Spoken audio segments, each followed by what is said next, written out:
On today's installment of Silver Screen News, have Marvel done a pivot on the return of Robert Downey Jr., the final box office grossing of the Marvels, and some news on Patrick Stewart?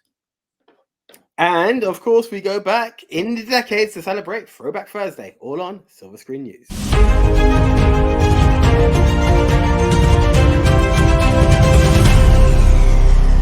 Hello, everyone. Welcome once again to a little YouTube show, Silver Screen News, where we bring you all the latest and greatest movie news, rumors, gossip, our take on it, so you guys can have a more informed take because we think we're really on higher ground than you. We're just kidding. We're just happy to have you here. And speaking of happy to have you here, I'm Nico Lero and back from a holiday.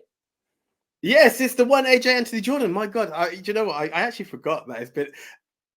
We've been interacting, but I have missed you guys. But yes, a week, 2 weeks have gone by. So yeah, we're back. We're back in the zone, to quote another man, and we're ready to go. We're roaring, guys. So yeah, let's hear some news, Nico. Yeah, you came back just in time for that GTA 6 trailer. Not bad, huh? Woo! Yeah, not bad at all. The photorealism, like it's getting close, man. It's getting close to reality. Bro, not just the photorealism. I heard that Rockstar actually used Hollywood motion capture animators for the characters in it, and I was like, I thought they looked quite good. It looks amazing. I can't wait, and it already broke the internet. But yeah, we've got 3 news stories followed by a plethora of classic movie reviews in our Throwback Thursday section today. If there's something specific you want to jump to, there are timestamps down in the comments below. And if you are new to the channel, please do subscribe if you haven't done so already. Do like the video, share it with anyone who you may know who loves movies. But without further ado, let's get into our first story, which for some people who like to wave a certain flag are going to be very happy. I'm quite sad. Because, AJ, our first story, here we go, let me bring it up. Because the first story, there's no way around this. This makes me very sad. The Marvels ends box office run as the lowest grossing MCU movie ever. Sucks, don't it? Really sucks. The Marvels has crash landed on an unwanted box office record for Marvel Studios. The Captain Marvel sequel features a team of superheroes in Carol Danvers, played by Brie Larson, Monica Rambeau, Teyonah Parris, and Kamala Khan, played by Iman Vellani, who must thwart the new threat that is a Kree warrior, Dar-Ben. Now, but after 4 weeks on the big screen, the film has yet to cross 200 million at the box office. According to Variety, Disney is so underwhelmed by the movie's performance that it'll stop weekend reporting of international global grosses on this title. Wow. Although The Marvels is expected to remain in theaters through the new year, its global takings still won't top 2008's The Incredible Hulk, which remained Marvel's lowest grossing release at 264 million until now. In comparison, this year's critically planned Ant-Man and the Wasp: Quantumania brought in 476 million. How? Meanwhile, Disney CEO Bob Iger has claimed that the Marvels box office implosion could be down to its production during the pandemic. The Marvels was shot during COVID. He noted at a recent press conference there wasn't as much supervision on the set, so to speak, where we have executives that are really looking over what's been done day after day after day.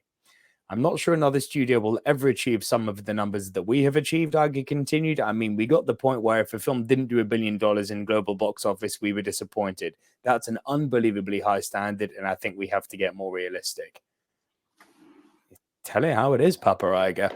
AJ, your thoughts on the Marvels becoming the lowest grossing MCU film ever? I think it's sad because I think the film actually had quality. I think there's a lot of injustice towards Miss Marvel, and I think there's a lot of injustice towards the Marvels. It's my favorite showing of Captain Marvel, if I'm honest, when it comes to the film. I'm saying this just because I'm not expecting a record turnaround based on AJ talking, but I would encourage anyone who's not seen the film to go and see the film. Funny enough, on Instagram the other day, I saw this post, or was it Twitter, but someone made something really interesting that they don't understand what kind of childhood mentality is going on with people. Because I said it seems really funny that people are celebrating the all-female superhero movie isn't doing good numbers and stuff in it. Like, how childish can one be that you celebrate the downfall of something because it's got females in it? And you know, what kind of zone are you in? And I just think it's really unfortunate. I know they can talk about lack of supervision and what have you, that hasn't led to a great production. The film wasn't bad. Was it great? No, it had some stupid parts in it. So I'm not going to say it's a perfect movie. It's a 10 out of 10, you know, my film of the year. No, but it's a good, enjoyable, fun movie. You questioned how Ant-Man worked. I think Ant-Man has always had this weird little hub of people that will always follow it and see the small fun in it. And I think that's what people missed out on, with the Marvels. There was fun to be had with that film, but maybe it's a stark contrast to what they got from Captain Marvel. And I don't know how people also took in Ms. Marvel. And I think that's just a small cluster that's really unfortunate because people have missed out on a great film. Great, I don't know, but I'd certainly say good leaning to very good. Is it top tier Marvel? No. Is it a top 10 Marvel movie? No.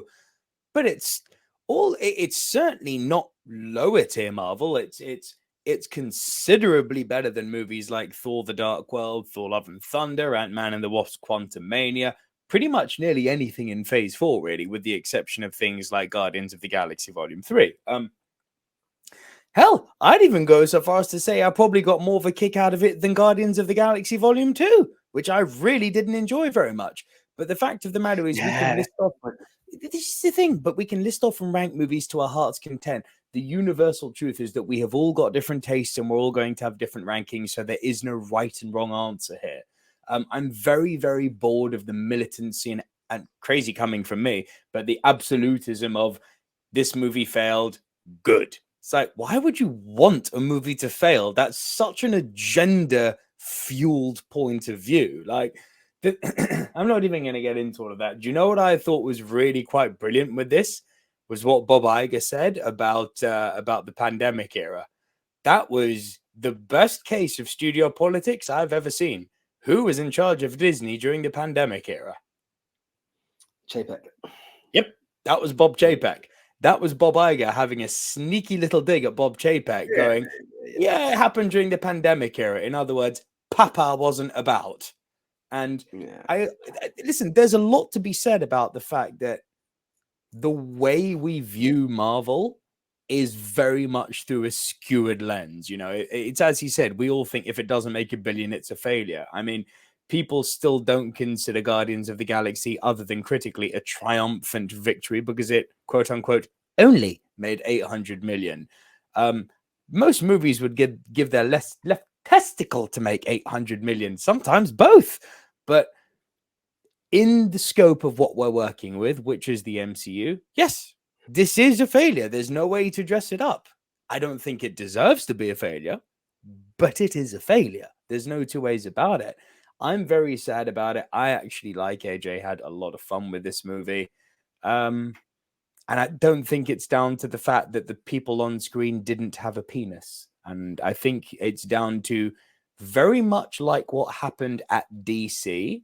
People have become bored of mediocrity, and there is now not a guaranteed success rate with Marvel movies because they haven't put out good quality movies for too long now. So people aren't rushing to see them because they're not guaranteed a great experience like they were for the last 10 years. So people have become wise to it, and Marvel, which I believe they will do, have got some rebuilding to do. And like I have said constantly, in the next 2 to 3 years, you'll see Marvel firing on all cylinders again.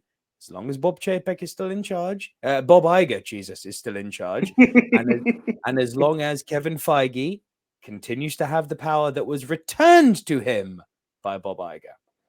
So, AJ, any last things you'd like to say? Look, it's all about balance. A small conversation I had with someone was it was overkill. Not only was it mediocrity, it was overkill. You know, if you're putting out a lot of good content, it's one thing, but you're churning out so much and the quality just kept dropping. And sadly, those that are good then get missed out because of the previous state. So, yeah, guys, it's hard to, but don't give up on Marvel just yet. There's still better to come. No, you're quite right. It did become the law of diminishing returns. But let us know what you guys think down below. Are you one of the vag bashers who doesn't like women in movies and who is happy that this movie failed on the basis that it had women in it? I hope not, for your sake. Otherwise, seek help, get therapy. Or are you no agenda, just someone who genuinely didn't like the movie? That's fine too. Or are you someone who's kind of in the middle, like me and AJ, kind of middle, leaning towards good? Let us know what your thoughts are on the Marvels down below. And our next story, we stay in the MCU, or at least the future of the MCU.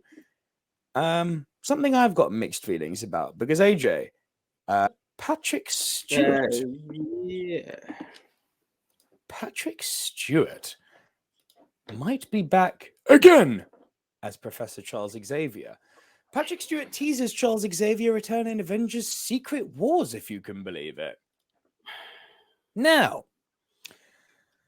Patrick Stewart comments on the possibility of a Charles Xavier return in Avengers Secret Wars. Stewart previously debuted in the Marvel Cinematic Universe as a Professor X variant from Earth 838 in Doctor Strange in the Multiverse of Madness. As Avengers Secret Wars title suggests, this movie will feature a major clash between the Avengers and other multiverse characters, of which Stewart's Charles Xavier is a stronger contender to be part of. Speaking with eTalk, Stewart teased a possible return as Charles Xavier in Avengers Secret War. And the actor was asked if there is any truth to the rumor that he will be part of Avengers Secret Wars cast. Whilst the actor did not outright confirm he is in the movie, Stewart also said he cannot put it to rest. Stewart remembered that his X-Men character has died a few times, yes, and returned also a few times. The actor ended by leaving the door open for a role in Avengers Secret Wars, saying, "Know that, and you could get lucky." And the full quote reads, "I cannot put it to rest because it's not a fact either for or against. It is a possibility. Hugh Jackman and I looked upon Logan as being our farewell, given that I died in that film, although I've been told I've actually died several times already. How do I do it? Yeah, know that, and you could get lucky." So, AJ, your thoughts on Patrick Stewart coming back as Professor Charles Xavier, or how should I put this nicely? Again! I love Patrick Stewart. The Trekkie in me will always respect good old Jean-Luc, and he's always looked like Professor Charles Xavier from the cartoons that I've watched, so it always fits. It's nice. Spoiler territory, guys. Mute for the next 10 seconds. I will keep my hand up. When my hand goes down, that means the spoiler's gone. Spoiler territory right now. Okay, Miz. Okay, Miz, right, I know. At the end of the Marvels, we had Hank McCoy, not played by Nicholas Hoult, but by Kelsey Grammer. Now, with that being said, if I've got that beast, I want that Professor Xavier because it's not an Origins X-Men versus that. So with that, it kind of fits. Look, it's very hard in which way to know how this is going to work out. It's nice to see him. We've got too many dimensions at the moment, and this is what makes it difficult because the Charles Xavier that died from 838, is that the one from Foxverse, or was that yet another? So there are so many different angles of which it could be played. Like that floating chair that he has is the best way I'm going to describe it.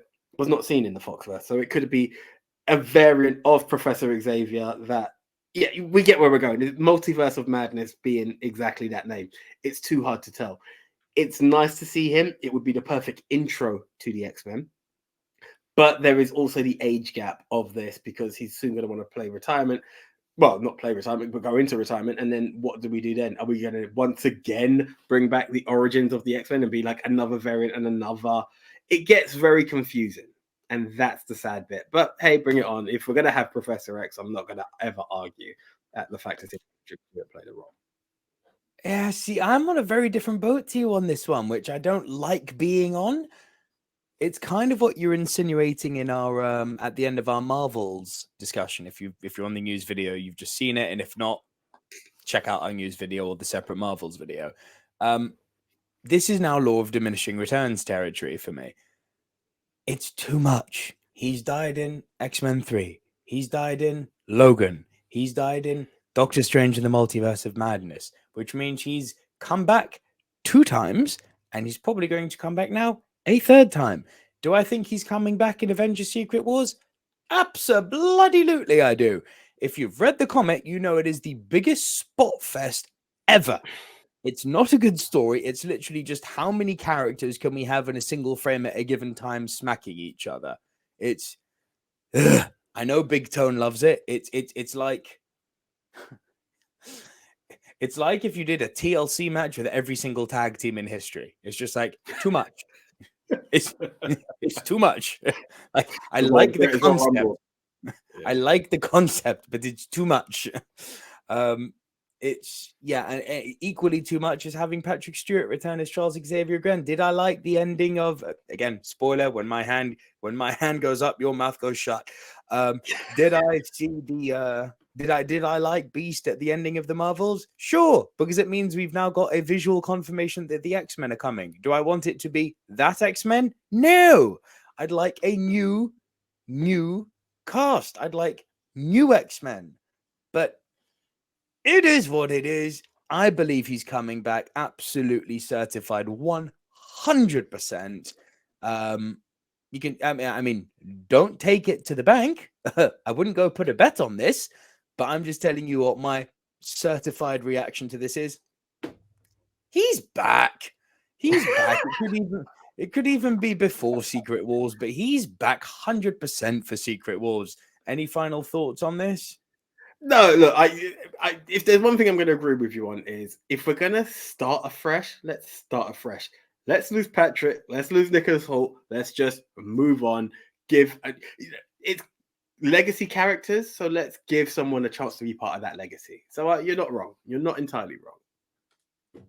Let us know what you guys think down below, guys. Are you excited for the 3rd, 4th, 10th return of Patrick Stewart? Let us know what you think down in the comment section below. And more, do you think he's going to be in Avengers Secret Wars, or by the time we reach Secret Wars, we'll have a new X-Men cast with a new Patrick Stewart? That I'm interested to know. What do you guys think? Let us know down below. And speaking of returning, AJ, we did a story a few weeks ago about a certain Robert Downey Jr. returning to the MCU.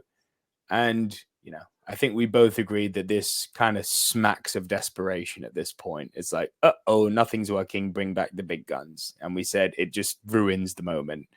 Well, we might have been not reporting, because we were just reporting on what was out there. But hopefully it looks like those reports are, you know, it's not actually going to happen. Here's the full story.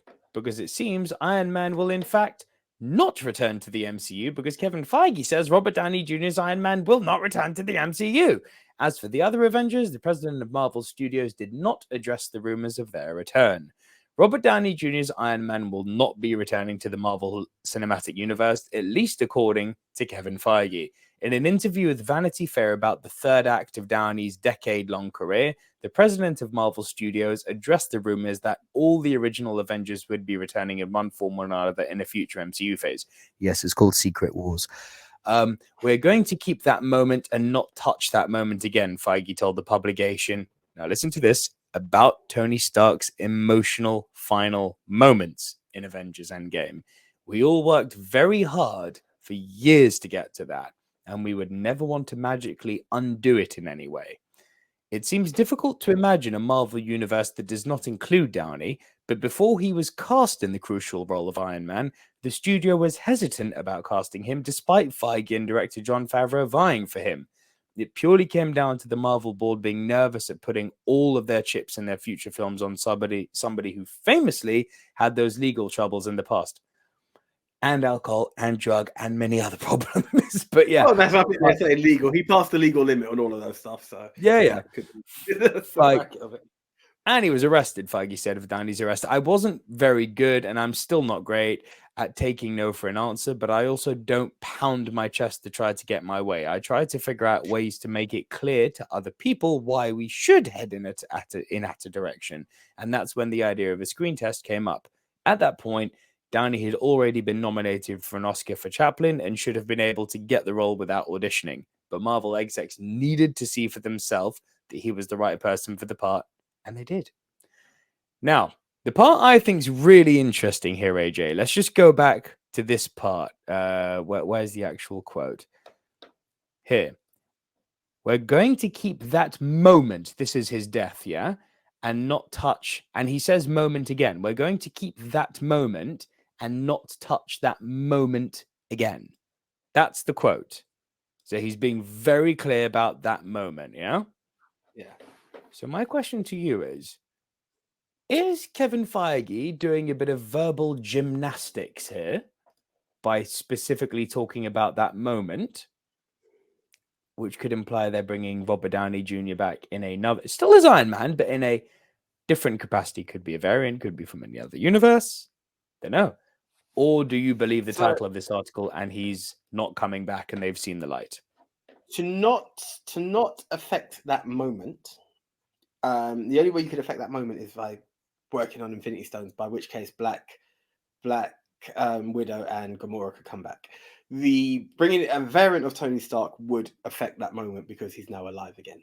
The only way that you can bring Robert Downey Jr. back and be anything is if he is the new Jarvis or essentially something like that. It's either the voice of Tony or there is a replicant of something. It's partial recordings. Tony had left other messages aside from Love You 3000, other closing messages. He had, in case this happens, here was a message from Tony because he was one of the leaders. And that's the only thing. He cannot suit up. If he suits up, it goes wrong. He could be a hologram. He could be a recording for a partial message, which then empowers. I reckon, sadly to say this, because I know it's winding you up that it's coming, his recording will be the one that leads forth the young Avengers. He's going to give them the motivational talk. And that will be it, you know. Anything beyond that takes him to be, because I think that's the mentor you're looking for. You can't get it from Steve Rogers because he wasn't technologically there. Doctor Strange is always going to be in and out of the certain realms. He'll be the overall teacher that they go to for a physical thing, but the spiritual will be the holographic Tony. He's the sensei. He's going to be Agent Coulson, for better terms. He's going to be the power and the voice that binds them together and takes it there. And that will be sweet. That can kind of work. But anyhow, I see Robert Downey Jr. suit up again. That's going to be touching on that moment and hurt the moment. It will diminish. Any variant of Tony Stark will diminish that moment. I'm going to keep you on screen and ask you this question. Yeah, go. What if it's a prequel? Of what, though? We've seen everything to the degree that we've seen young Tony Stark de-aged in the beginning of Infinity War. We found out what happened to his parents. We've got Captain America, which shows his dad. What part of Tony Stark's story has to be told in any form of a prequel? It'll be worse than Black Widow. Budapest. But was he there? He could be. But no, it's not. That would be an even bigger problem because it should have been Hawkeye and Black Widow's story, and then you're going to somehow they'll be there too. I believe we're going to get another Black Widow movie. I genuinely believe we're going to get another Black Widow movie. Yelena's taken over. That would be backward thinking. Yelena's taken over. It would be absolutely backward thinking. Yeah, but they owe Scarlett Johansson some I'm sorry time.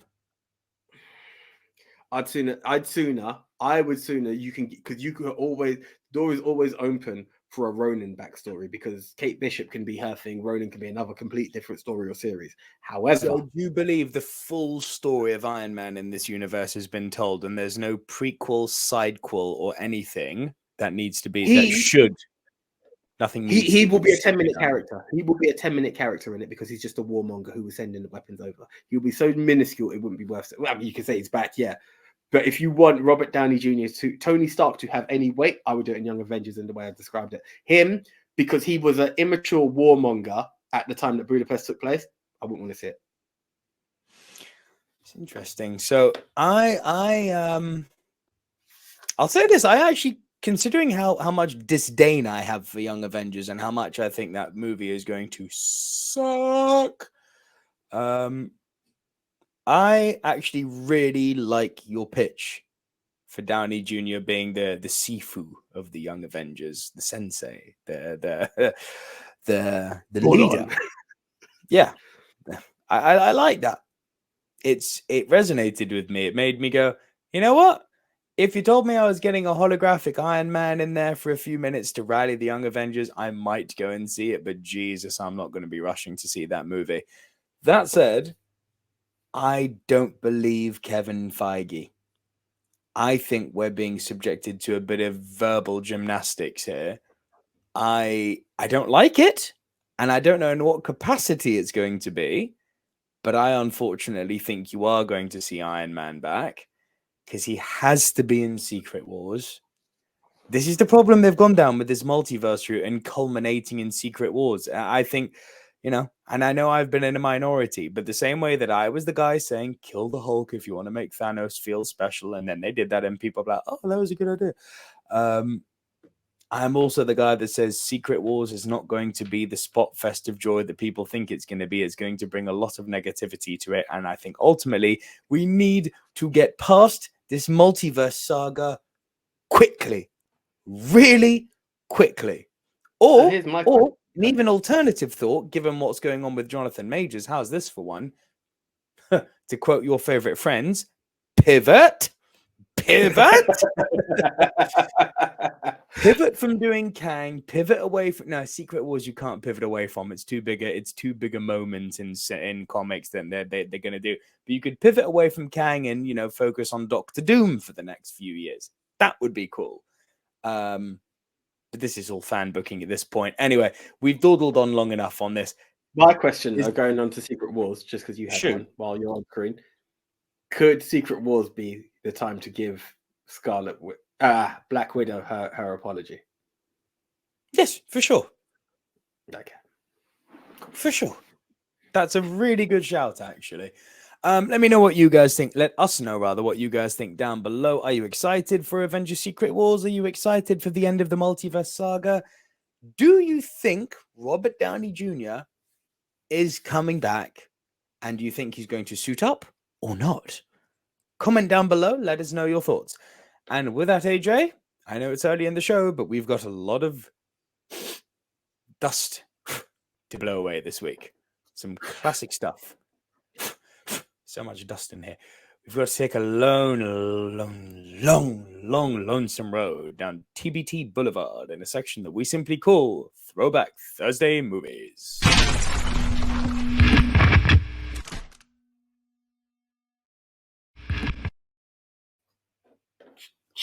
The hashtags are up. Yes, guys. This is the time when we go through the decades to celebrate the films that were released this week in the world of cinema. Sometimes it's 10, sometimes it's 20, sometimes it's 30, sometimes it's all 3. I never have a clue, and you just can tell by the reaction on my face as to what it's going to be. And I'm scared. We've got so we're going to cover 3 movies in our classic movie review section today. And let's start. Let's do this in order. Let's apply the Vaseline. Let's ease in gently.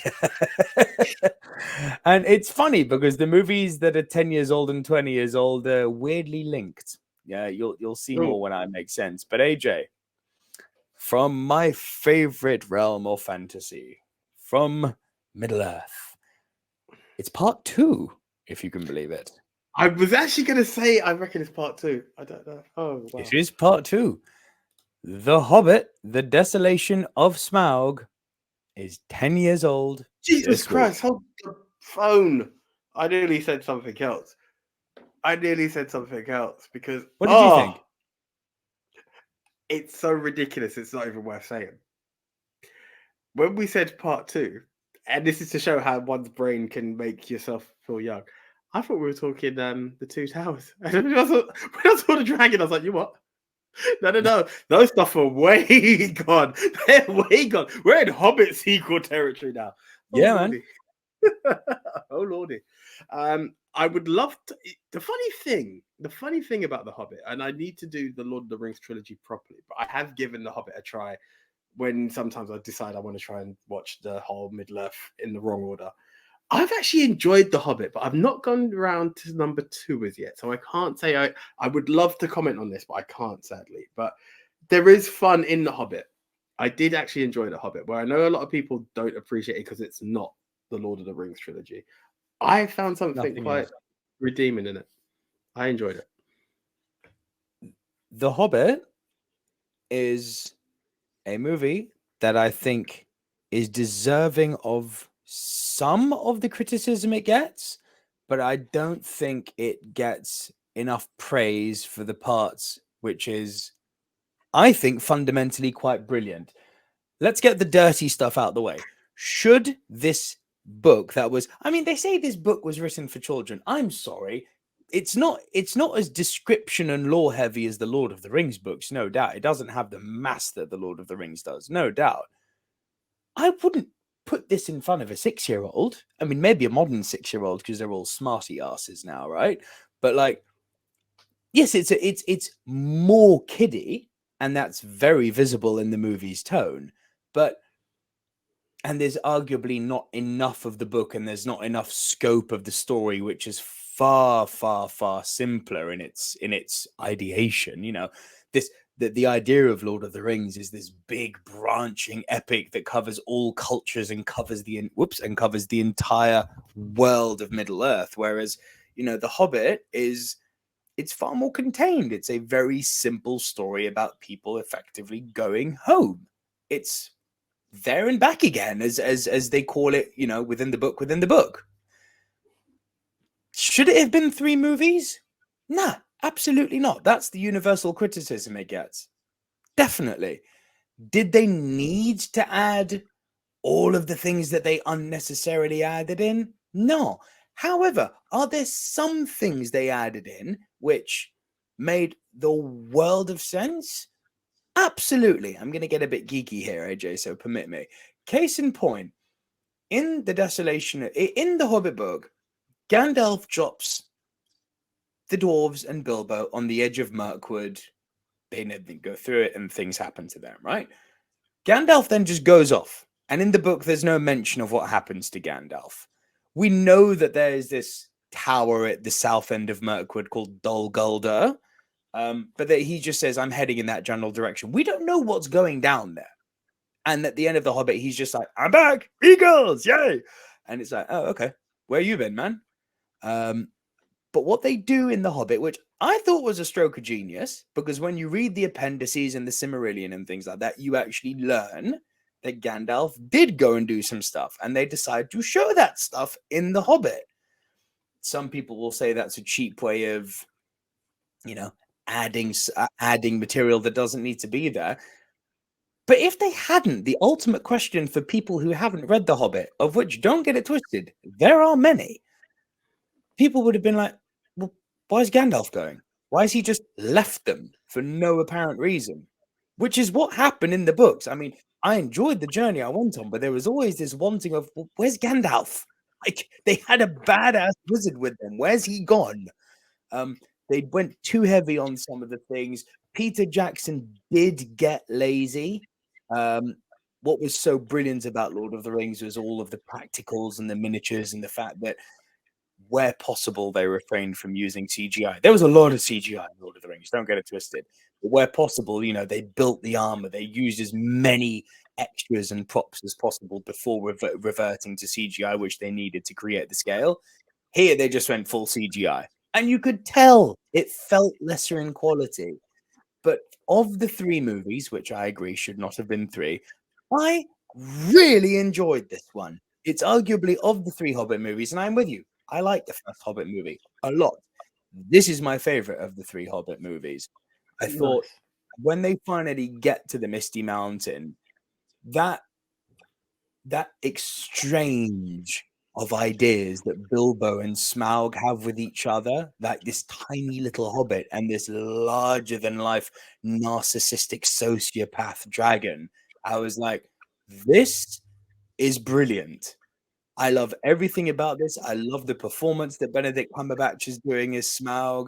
It's larger than life, which it's meant to be. I thought the scenes that were happening with Smaug chasing the dwarves through the Lonely Mountain was amazing. I was there. I felt like I was on the pages of the book. The problem is it ended, and you know, if you've read the book, you know what happens next. It's like, cool. So the next movie, after making Smaug look like such a badass for 10 minutes, he's gone.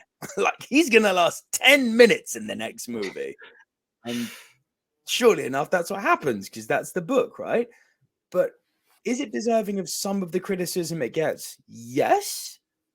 But there's a lot of fun to be had here. Does it go over the top? Yes. Oh, the unnecessary love story between Killy and what's her name? I don't even believe she's in the book.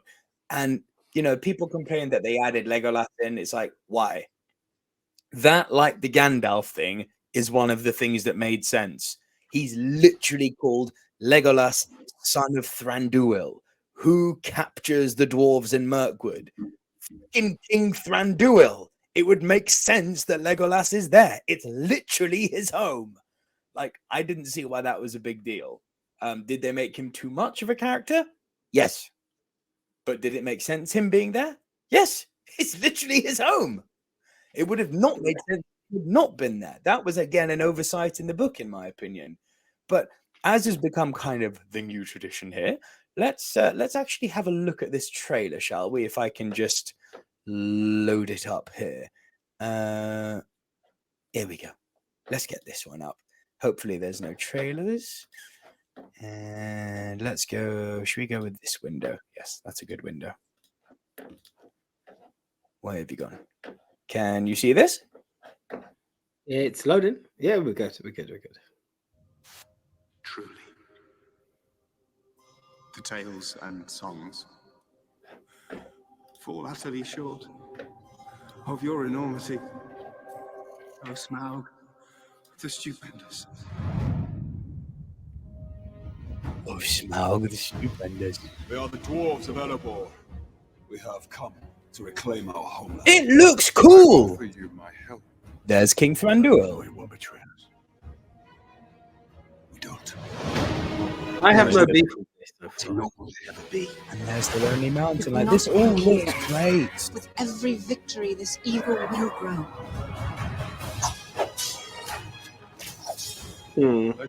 Grown very fond of you. Do not give him hope where there is none. Look, there's nothing to complain about so far. Nothing. I have the only right. We've been blind. In our blindness, our enemy has returned. So cool. Epic. Found something in the goblin tunnels. What did you find? My courage. Good. You Nice. need it.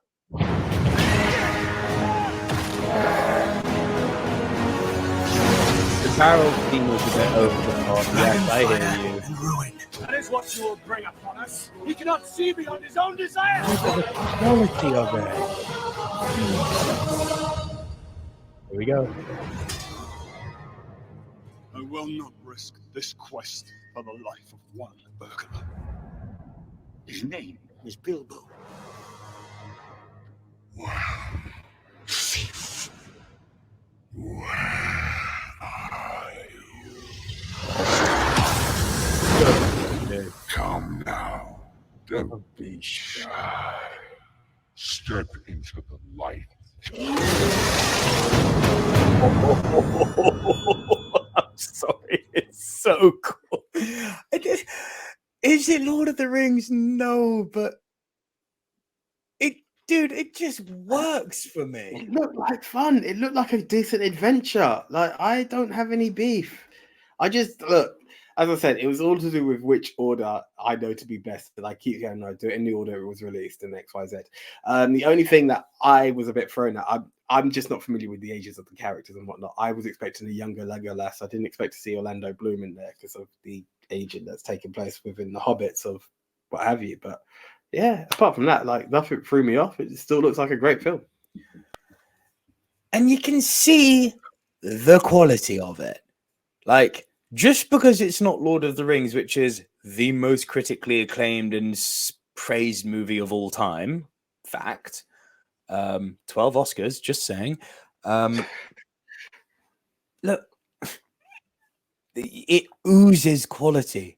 Every frame looks beautiful. There's so much attention to detail that's been put in it. They cut corners, they added stuff in, yes, but I think there's more good than bad here. And look, I'll also say this: I think the third movie is a categorical disaster. I will say that. But here's the thing: the third part is a categorical disaster because it's so little that they've tried to stretch, and it's like fair play. But let's give number two the credit in what's going to be. But yeah, I'm not going to go 2 thumbs, but I'm definitely giving The Desolation of Smaug a thumbs up. I really like this film, and you're yet to see it. Yet to see, so I wish I could vote on it, guys. But the trailer had me. So I mean, if we're going to pay some reaction, has it tempted me? Yes, but I can't go further. But yeah, it looks decent.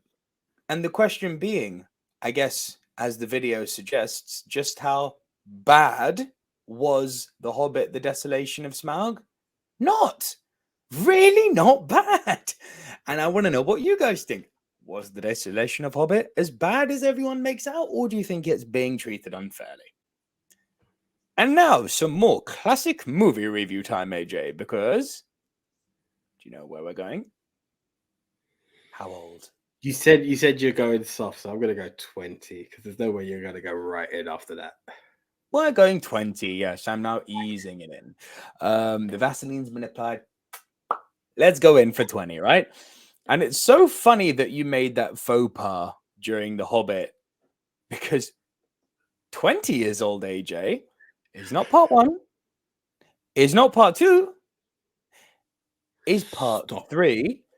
The Lord of the Rings, The Return of the King is 20 years old this week.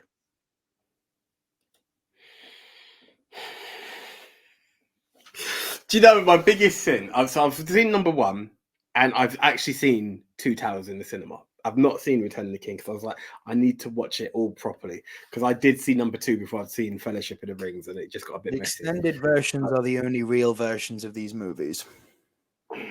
Well, that's an even longer challenge ahead for me to go. I would love to say that I've seen it, but it just feels bad to say that for something like I want to do. I've had 20 years to have done it, and I haven't done it. That's what's killing me. That's what's killing me at this moment. I know, I could go back 20 years. Oh, God, I feel dirty saying it. I could go back 20 years, and I remember the excitement everyone around me had for this. And I remember wanting to be a part of the excitement, but not being able to because I had, as much as I wanted to Return the King, I wanted to get a full understanding. Sorry, as much as I'd seen the Two Towers, I wanted a full understanding before going into Return of the King, and I just didn't get time. The game with extended versions is not as easy attainable as one would wish it to be. But yeah, wow, 20 years since the last years, dude. Came out. And there are some people out there who will be like, it hasn't aged at all. Wrong. If there are certain scenes, especially in Return of the King, which is even heavier on the CG than the other ones. Things like the Oliphants, some shots with the Nazgul are starting to show signs of age now, which is testament to how far special effects have come, because it's only starting to show signs of age.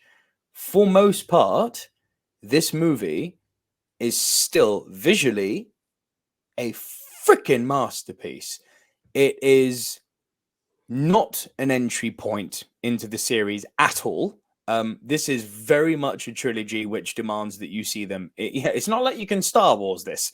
Like, this is very much a trilogy where you need to join at part 1, understand who the characters are. You get a much greater respect for the world that's being built if you understand their backstories, the different creeds, the different cultures, the different races of Middle-earth, understand how they're all interwoven together, understand how the ring is controlling and is perceived as a danger, understand that the adventure that all the characters have been on until this point, and this is the point where Shib really hits the fan, because there's something to be said about the Battle of Helm's Deep and the Two Towers being the best battle in the whole trilogy. I would definitely listen to that noise. I do personally prefer the Battle of the Pelennor Fields, which is in this one.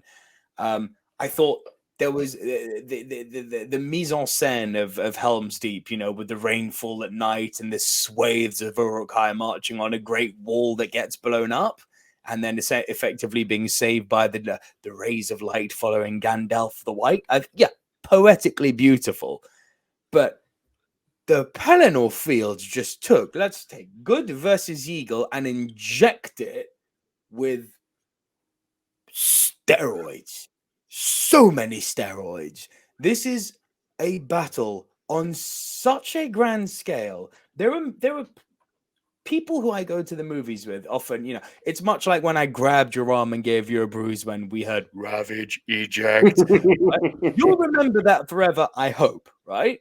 There are things like when I first walked out of Captain Marvel and, you know, my wife turned to me and went, I've needed a movie like that my entire life. You know, representation for a woman to feel that way about a superhero. I'll remember her reaction. That was special to me. Equally, during the Battle of the Pelennor Fields, where it just seems to go up and up and up, and it takes it up a level. And then just when you think they're done and we're coming down, oh no, they throw something else in. And then you're like, surely that's it. Oh no, we're just getting started. It's like, and I still remember to this day, my mum, who's never read Lord of the Rings, her reaction, she grabbed my arm, much like a ravage, eject. She grabbed my arm and just looked at me and went, and I was like, I know, right? It just doesn't stop. It just doesn't stop. And there's definitely something to be said about there's so much going on in this film. And yes, there's the 4 endings have now become an ongoing joke, but that's in the book. You can laugh at the movie all you want. I'd argue that the movie is incredibly faithful to the book, because I think an even bigger sin than doing 4 endings in a movie is to take a book as beloved as Lord of the Rings and eliminate a single one of those endings. If it's the book, it's the book. And I'm not going to say what the endings are because I don't want to ruin it for you. But I'll also say this. This will seem like gibberish to you, but when the Rohirrim arrive on Pelennor and Theoden commands them to charge, to the sound of that Viking viola, that is single-handedly my favorite moment in cinema history. Nothing. It's not my favorite movie, but that scene is my favorite scene in cinema. Nothing compares to it. The pure, like, blood enraged adrenaline of these Vikings on horses charging and just going, ah! It's like nothing touches it. It's unreal. And I made it sound terrible there with my wussy ass war scream, but that was it's just a thing of beauty. And I you know, it's 20 years old, but let's watch this damn trailer, man, because it's quite the thing to behold. Hopefully it'll impress you enough that you actually go and watch it now, AJ. Oh, bro, it's got to be done. It's just a wish list at the moment. Oh, come on, load up. There we go.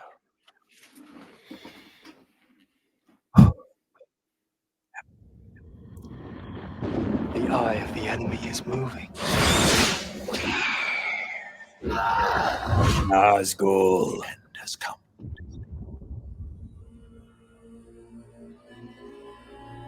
Look how beautiful it is. Frodo moves closer to Mordor. How do we know Frodo is alive? Your heart to you.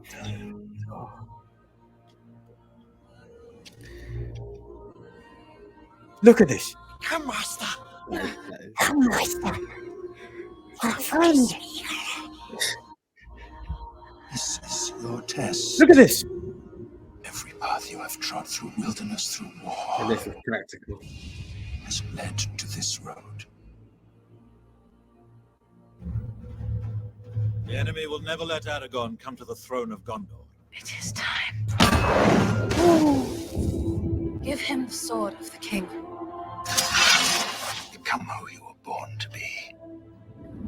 The precious will be ours. He needs to murder us. Never. I'm not sending him away. Come to me. Order set. That's the part which you can argue with. Hey, but look at this still. Oh, it's so cool. What? We come to it at last. The great battle. I see in your eyes.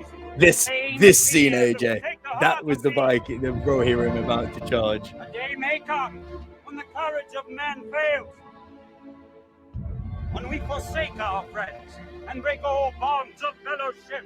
But it is not this day. Whatever happens, stay with me. Here, this. Fight!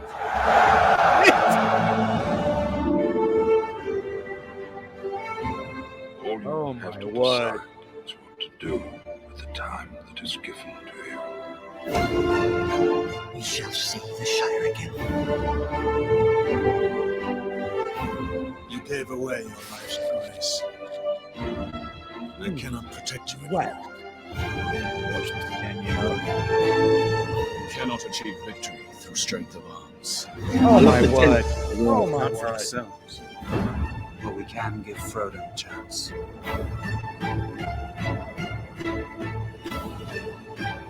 Oh my word. Come on. Come on. Dude. Nice. Dude. As I said, the way the wordings kept coming in between just felt like it's final. You know, someone's gonna bite the dust. You know it's gonna. It's tension building. It's tension building. I like it. I have to say, the trailer did feel quite old school, the way they were breaking it up with text. I was like, yeah, you even more than the movie, feel 20 years old. Yeah. Oh man, it's true. It's true. Get on it now. It's easier said than done. They're films that require a lot of attention. Brothers lot. are Especially- precious. Well, as you said, extended only, which means 3 hours plus. I'm not crapping on them when I say that. I'm just saying it requires a lot of attention. We'll see. It will fly like that. Okay. That's how good they are. Which means, obviously, you can't rank The Lord of the Rings: The Return of the King. It doesn't just get 1 thumbs up. It doesn't just get 2 thumbs up.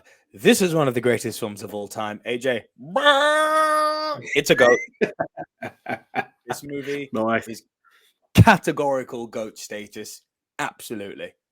And I want to know what you guys think. What is your favorite of all the Middle-earth movies? I'm imagining everyone now goes ahead and says The Two Towers, which is fine. But I want to know. Fellowship, Two Towers, Return of the King, maybe one of the Hobbit movies. All answers are correct unless it's Hobbit Part 3.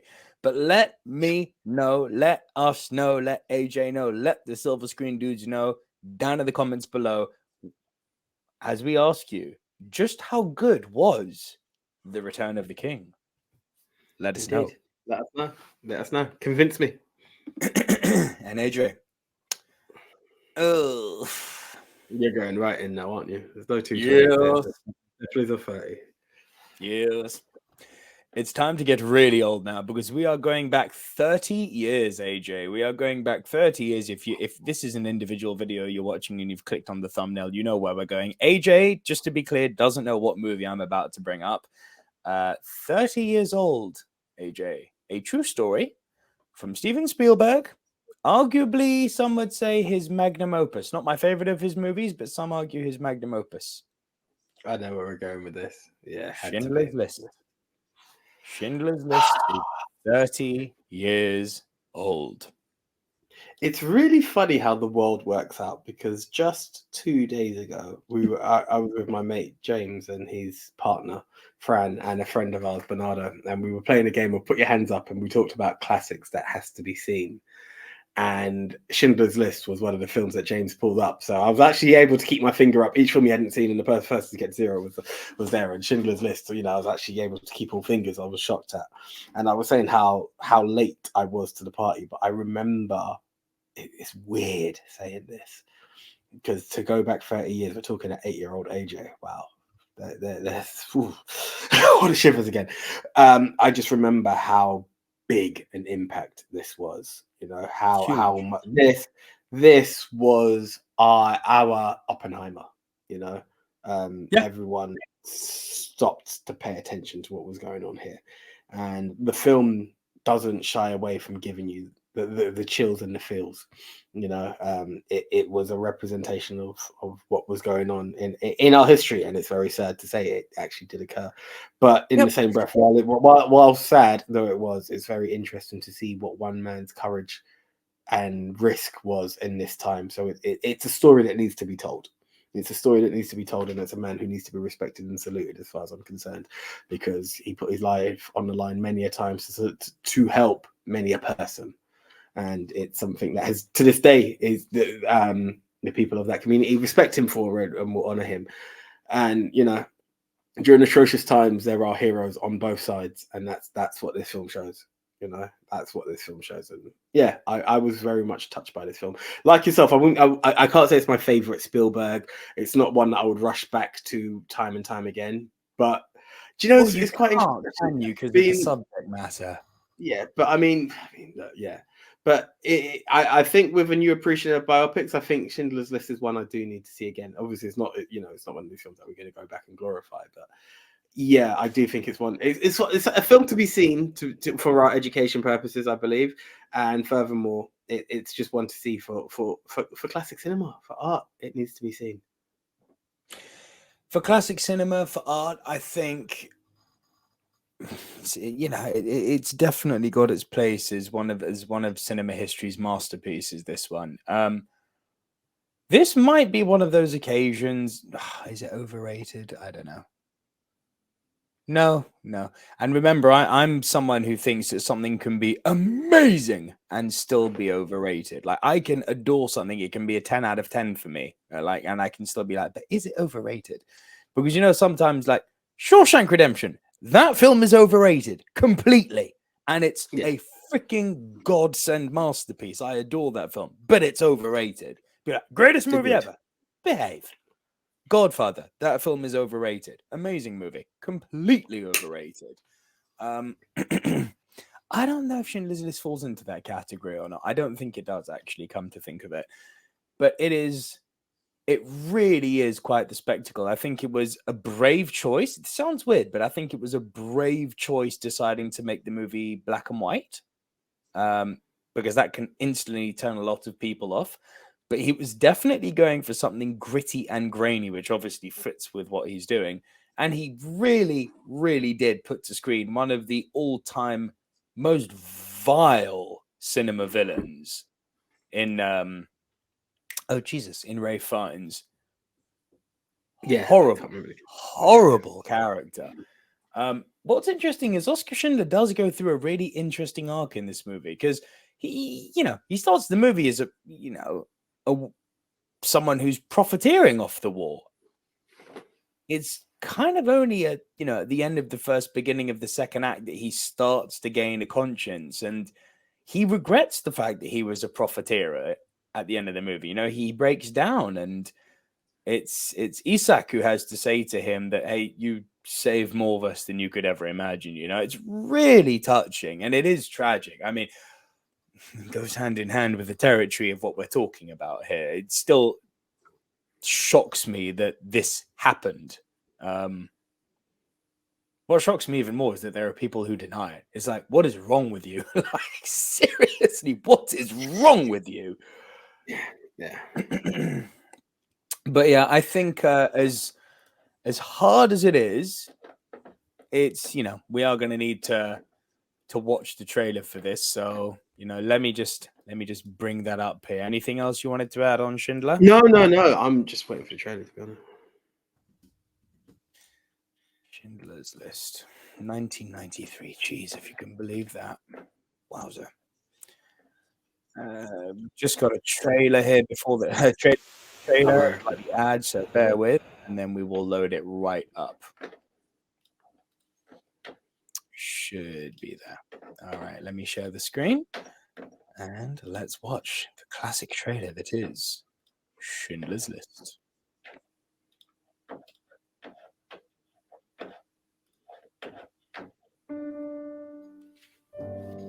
I hope there's nothing too graphic and we don't get demonetized for this. Shouldn't do. To do everything in my power to defeat the system. Sounds righteous too.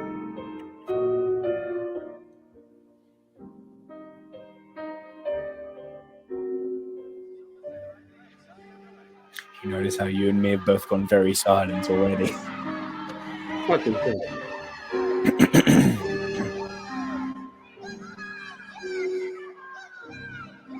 It's just chilling and heartbreaking, isn't it? Just to even see Really is. I'd make sure it's known the company's in business. I'd see that it had a certain panache. That's what I'm good at. Not the work, not the work. The presentation. Kielbasa sausage, cheeses, bloated caviar. And of course, who could live without German cigarettes? Get as many as you can find. Some more fresh fruit. The real rarities, oranges, lemons, pineapples. I need several boxes of Cuban cigars. That's and dark unsweetened chocolate. Not in the shape of ladyfingers. Chunk chocolate, big as my hands. You sample as wine tastings. 900, no, make it 10. For Wednesday. And all this stuff here goes to magic. You hear we've picked up, but he's already kind of got his act together, but... Yeah. I lost a worker. I expect to be compensated. He's on the list. He is. Well, let's find him. Stern! Stern! Stern! Ethan, Stern! Stop the train! It's here! Stop the train! Stop the train! The I woke up from a dream this morning. I was broke and sharing a room with 12 people I didn't know. You will want to start, huh? Here he is. Do you have any questions, sir?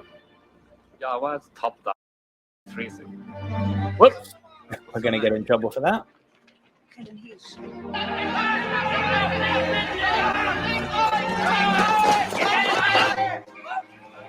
Your thank Deine Papiere, Jude! Deine Papiere, Jude! Man!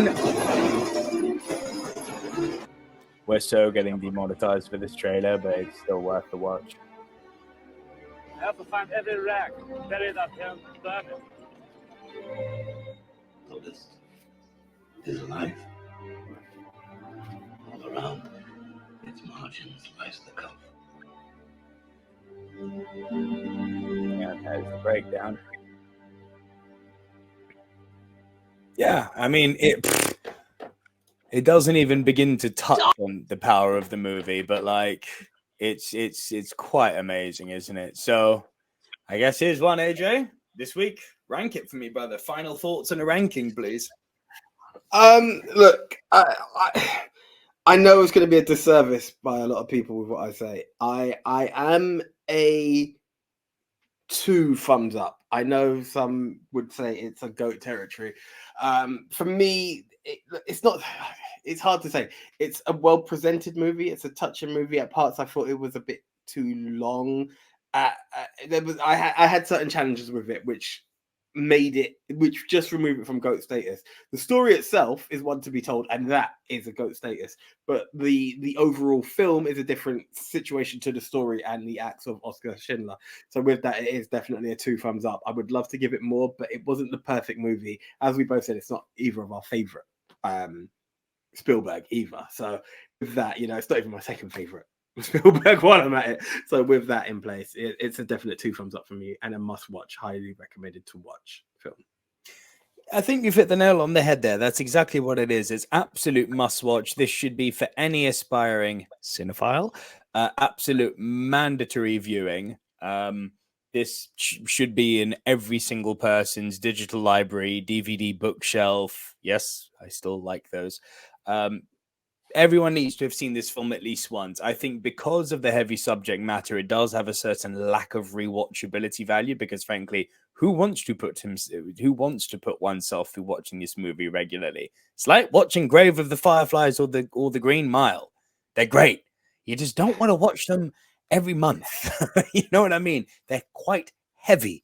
And in that heaviness lies their power. And the movie is powerful. There's no doubt. But I'm very much going to go with AJ on this one.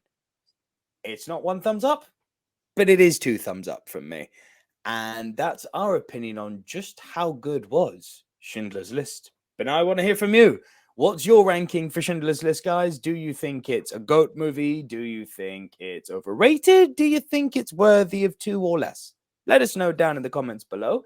And that brings us to an end on Silver Screen News. It was good to have AJ back. We're going to be back next week. No one's going on holiday now. We will be back next week with more movie news. There's going to be an extended classic movie review section next week because, boy, there's a lot of them. Which is a nice way to round off the year, actually. Lots of movie reviews, which you all seem to be responding well to anyway. So that's it from me. My name's Nico Liro. I'm the one AJ Anthony Jordan. And be sure to like the video if you haven't done so already. Subscribe to the channel, and we will see you all next week. Bye for now. See ya.